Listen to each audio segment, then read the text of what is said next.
is Brandon with the Crew 804 here at Randolph-Macon College, where we have Coach Lauren Johnson, who's just wrapped up his first scrimmage against North Stafford.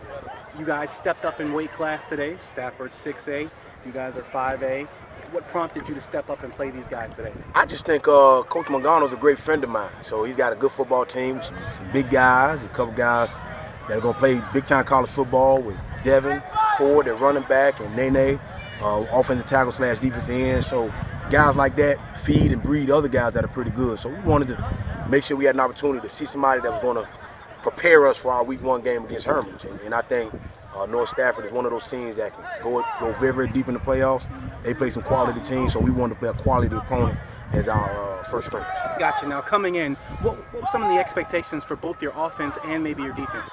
Just offensively, just to execute, minimize or limit the amount of penalties that we have. And probably the biggest thing is just find out which one of these quarterbacks is going to, shift themselves out and make themselves the leader in taking this quarterback position. So we got some work to do on that, and we still have some more time, which is a good thing. But I'm thankful for the opportunity to be here and see them and what they present for us defensively. On the defensive side of the ball, for our defense, I just want to see our kids run to the football. And if they run to the football, we can work all those other things out, and I think we will work them out. Coach Simmons does a great job with that, and we'll allow him to do that here in the near future. Gotcha. Now, those quarterbacks you're referring to, Devontae Waller and David Laney. That's correct. How's that competition panning out so far? It's hard. They're making it hard on Coach Johnson, right? So both Devontae and David Laney are doing things exceptionally well.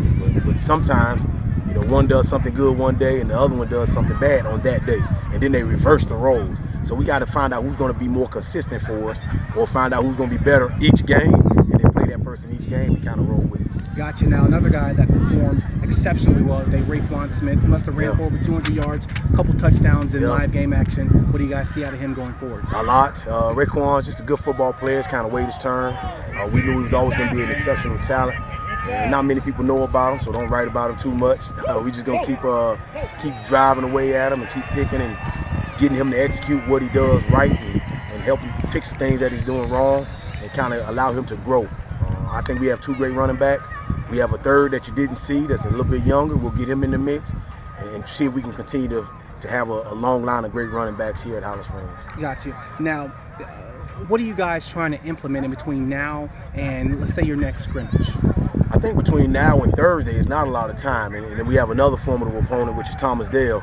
In between, Sunday and Thursday when we play them in that benefit game at our place, just more installing a couple more plays, a couple more wrinkles, putting the kids in a position where they can learn slowly, but also execute everything that they learn. So we got to do that on both offense and defense side of the ball, and then special teams be able to, perform a little bit better on special teams. Gotcha. Now, last year around this time, you knew what you guys had in terms of personnel. Chris Thaxton, Isaiah Winstead, Jawan Carter.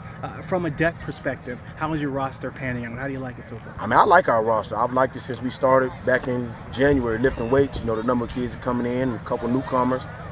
Guys that were doing other things in the building decided to add football to that list of things that they were doing and ways that they can help us out that we knew we would benefit tremendously. So we sprinkle those guys in here and there, make sure they understand what they need to do, how they need to do it. And then once we get those things in place, we continue to grow and mesh as a football team. And we've done a lot to try to instill that and develop that early. But as time goes on, you find different things that kids can do or find out what they cannot do. And then we're just trying to gel it all together and make it mesh best we can. Gotcha. Now, you said it yourself. 15 seniors, you guys are junior heavy. What's so special about this group? I don't know if you talk about the seniors. The seniors have been around. They've done an excellent job of just kind of buying their time, waiting, learning, being successful when we need them to be successful at and executing in those areas.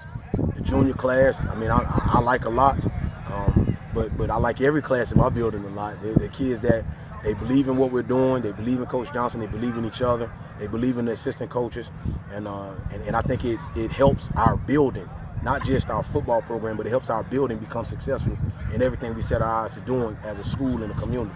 So for our young men, I just like them. I like them a lot. I like being around them. I like talking to them. I like talking to them about being men. I like talking to them about being a young man and making wrong decisions and making great decisions. I just like the young men. I like how they work and how they function, and we want to continue just to build that in them. And if we can build them as young men, the football at our place will take care of itself. We really believe that.